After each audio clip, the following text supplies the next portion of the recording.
welcome back to EDH Deck Building. I am your host, Demo, and we got some new commanders to talk about. We have March of the Machine Aftermath coming out, which is obviously connected to March of the Machine, and there's a little bit of controversy here with this whole set already.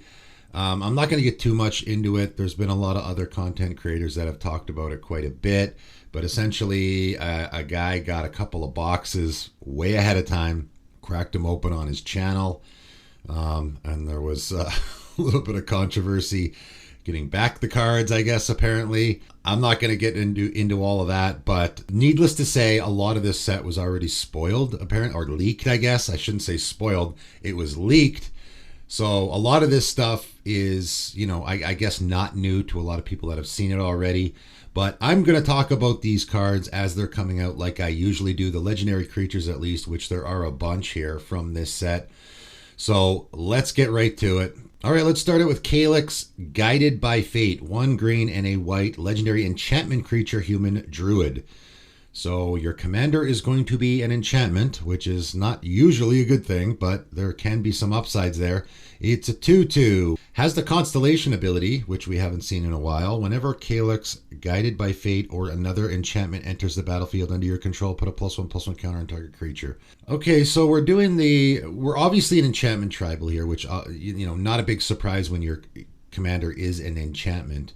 We're also doing the +1/+1 counter thing as well. There actually, funny enough, is several enchantments. In fact, I can't remember the name of the one that I used in a deck briefly that is an enchantment that is doing something very similar to this, with enchantments entering the battlefield, putting counters on your creatures. So you're doing both of those themes, which, okay. I mean, two really popular themes in the format that are basically getting combined here, but what else do we got? Whenever Calyx or another enchanted creature you control deals combat damage to a player, you may create a token that's a copy of a non-legendary enchantment you control. Do this only once each turn. Okay, so obviously do this only once each turn and only when it deals damage to a player, so that means you're only going to be doing it once every turn cycle. So that's very limited, but very interesting as well. And you're going to create a token that is a copy of a non-legendary enchantment you control. The wording there is interesting. I don't know why you would create a token copy of a legendary enchantment that wouldn't stick around anyway. So I don't think that wording was entirely necessary. Pretty interesting. There certainly are a lot of really interesting enchantments out there that creating token copies of would be. Obviously, when you create the token copy, it will be entering the battlefield and you'll get that constellation effect off of your commander. So pretty neat. I like it. It's enchantment tribal and it's +1/+1 counters, but they're doing it in an interesting way. All right, let's move on. Obnixilis Captive Kingpin, 2 black and a red. Legendary creature demon, 4/3 flying and trample. So we got another Obnixilis, and I believe this is the first black-red version. Whenever one or more opponents each lose exactly 1 life, put a +1/+1 counter on Obnixilis Captive Kingpin. Exile the top card of your library until your next end step. You may play that card. That's funny. So we're doing something. Again, we're doing +1/+1 counters. Your commander's getting bigger. That's okay, and you're doing impulse draw. So nothing new there. The really interesting part though here is whenever one or more of your opponents each lose exactly 1 life.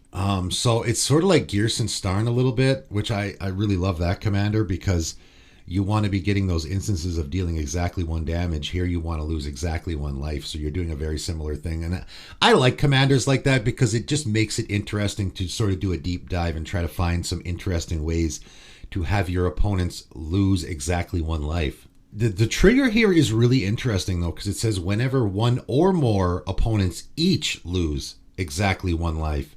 So I guess the way they worded it that way, because if you have 1 opponent lose exactly 1 life, this will trigger. But they say each there, which means that you can't have. I think that's covering the situation of something that is going to have your opponents lose life but not 1 life. So you have maybe an effect that'll have like arc lightning or something, right? So you have a spell that hits 1 opponent for 2 damage and then another opponent for 1 damage, because of course damage creates loss of life, so that does fall into this here. So having something that deals exactly 1 damage to an opponent will trigger this because damage causes loss of life. So I guess they're covering that situation where I have a spell or some effect that will have one opponent lose 2 life and another opponent lose 1 life. They're not both each losing 1 life, so that won't fulfill this. I think that's what's going on there. The interesting part is the lose exactly 1 life thing, right? And there's lots of ways to do that. And this is not trigger once each turn or anything. You can have a whole bunch of triggering going on everyone's turn. That's probably the best way to go here.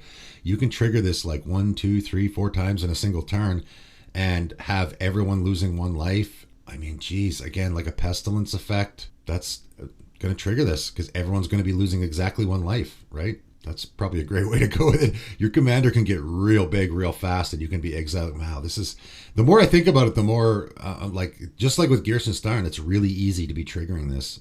It's interesting though. There's definitely some interesting ways to go with it. I like it.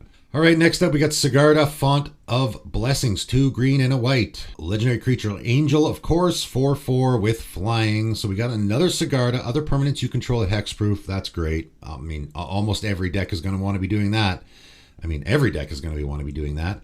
You may look at the top card of your library at any time. Also great. So there's two abilities that every deck is going to want and is going to be helpful.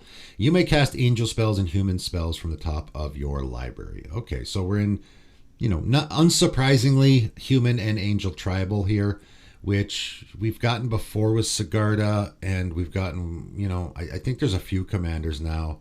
Maybe they're all Cigardas that are doing the human and angel tribal thing. So that's not super exciting. I will say, though, I think because of the hexproof thing, like if I'm going to build around this commander, what I'm going to do is hate bears. White-green does hate bears really well. And because this gives your obviously your creatures hexproof, assists in the hate bears strategy because obviously your opponents are going to have a hard time getting that stuff off the battlefield. And there's a lot of angels that are doing the hate bears thing, and there's a lot of humans that are doing the hate bears thing. So I think that would be a really interesting, maybe not super fun for your opponents to play against, but it would be a really interesting way to go about it, is a hate bears strategy. This would be a great hate bears commander because, obviously those first 2 abilities are great with any deck, but if you're going to do angels and humans, that's an interesting way to go about it because they're all going to have hexproof, and it's going to be hard for your opponents. If you have a Thalia or something, it's going to be tough for your opponents to get it off the table because it is hexproof, right? So other than that, I mean, you have basically have 2 sort of good stuff abilities there, and then you have a third ability that is Angel Human Tribal, which we've seen a lot before.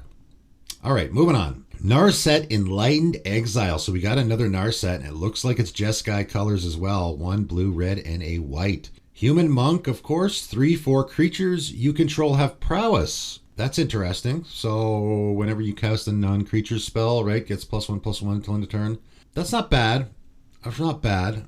I imagine this other ability is probably more of what we're going to build around here, though. Whenever an Narset Enlightened Exile attacks, exile target non-creature, non-land card with mana value less than Narset's power from a graveyard and copy it. You may cast the copy without paying its mana cost. Okay. So we're doing something similar to the other Narset here, although, I mean, this only costs 4. The other one costs 6. This one doesn't have hexproof, though. That's what makes the other Narset so powerful is the hexproof. So this is going to attack. You're going to exile. It's kind of funny that it's Enlightened Exile, and then you're exiling cards. A little bit of a play on words there. You're going to exile a non-creature, non-land card with mana value less than Narset's power from a graveyard. So you can go after your opponent's graveyards here, which is good. Although, obviously, if you're building around this, I would more want to. I mean, if you see something in your opponent's graveyard that you really look up swords and you have to get your, someone's foreign Calyx off the table, certainly you can do that. It's going to be less than your commander's power. So obviously there's 2 directions you're going here. Now, obviously you can just cast stuff like you normally would. And then, it's just like with flashback. You're basically giving your stuff flashback here because you're going to exile it and then cast it, but you are copying it as well. So you're also doing the copy thing. So how does the twinning staff work here? Again, the wording is important. Graveyard and copy it. You may cast the copy, so you are actually casting the copy. That's the important wording there with regards to anything that might be triggering. You are exiling that card from a graveyard. So that card is going into exile, and then you're copying it, and then you're casting the copy, right? So you're not getting...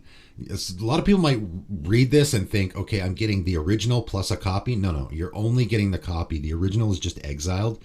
This is graveyard hate as well. I'll just say you can't get creatures or lands, but it is, in a way, it's graveyard hate, which can be really good. So yeah, you're just casting the copy. You are not copying a spell here, so Twinning Staff will not work, right? You are not actually, you're copying a card in exile. Again, wording really matters here.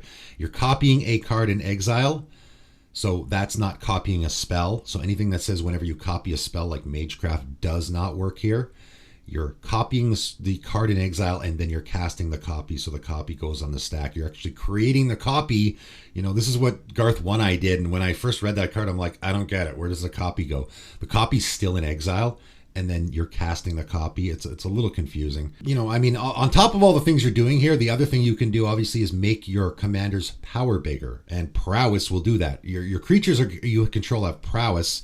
I don't know how much you're going to want to do that. You can put other creatures in here. Like, one interesting thing you could do, obviously, casting stuff is going to make your commander's power bigger, which will then make it so that you can cast bigger things.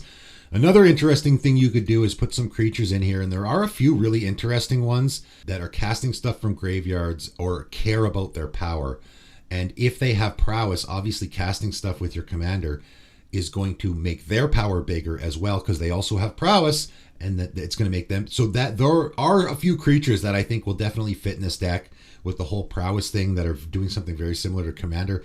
It's a really interesting one. This is one that I for sure, you know, certainly it's not as powerful as the original, not by a long shot. You still could do the similar, you know, you could cast an extra turn or an extra combat. Most extra turns are 5 mana, so you're going to have to get your commander up to a 5 power before you can cast. Like, you could get into those scenarios, I guess. It certainly is a little bit harder, I think, here. And again, the big thing with the original Narset is that it has hexproof, and it's tough to get off the table once you start getting going with the extra turns and the extra combat. So this one certainly is I would say a powered down version of the original, but you could still get into some shenanigans here for sure. It's a pretty great commander. All right, and lastly today, Samud Vizier of Naktamun. 1 green and a red human warrior cleric 2/3.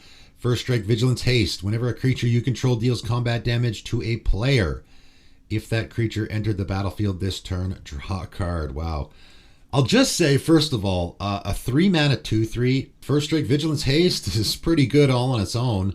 Obviously, because your commander has haste, you know, that includes itself in the ability. So whenever a creature you control, that's your commander, it enters the battlefield, you attack with it immediately, you go after someone who likely doesn't have a blocker, at least not a good one, you deal damage, and because it entered the battlefield this turn, you draw a card. So your commander is kind of a little bit of a, I guess you could make comparisons to like Toski a little bit. Obviously Toski would be a great fit in this deck. It's always great when your commander has a card draw on it. You know, that just makes the build around so much easier. Gruul Colors is not super great for card draw. Obviously, green is pretty good for card draw, but having that issue out of the way, like I'm putting this deck together, you got to put card draw in your deck. Well, my commander's already doing it, so I don't really have to worry about it that much. Clearly, the most obvious build around here is going to be creatures with haste, right? Because obviously, a creature with haste gets on the battlefield right away, and you can attack with it right away, and you'll go get a card draw off of it. This is whenever a creature you control deals combat damage to a player. So if you have 5 creatures enter the battlefield and they all have haste, like going off in different directions here, there are some interesting things you can do here other than just, I put a bunch of creatures with haste or haste enablers in my deck. I cast a spell that creates a bunch of tokens that have haste and then swing right away, right? This doesn't say non-token. You could have that, what's that enchantment that you can put on a creature and just tap it and it creates, you just do that every turn. You don't care if they die. Maybe some of them will die. Some of them will get through. I'll get some card draw. You definitely could do that.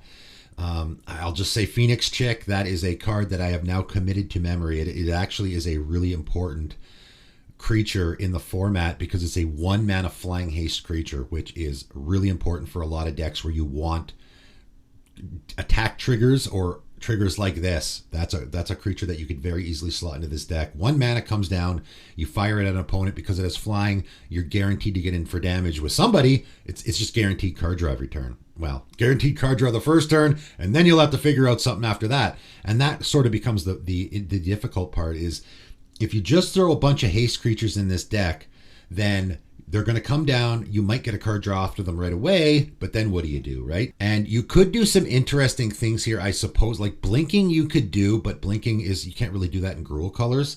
That's a tough one. Creating token copies would work here. That is something that you can do in Gruul colors, where I cast a Heat Shimmer on my following turn, create a token copy of that Phoenix check or whatever.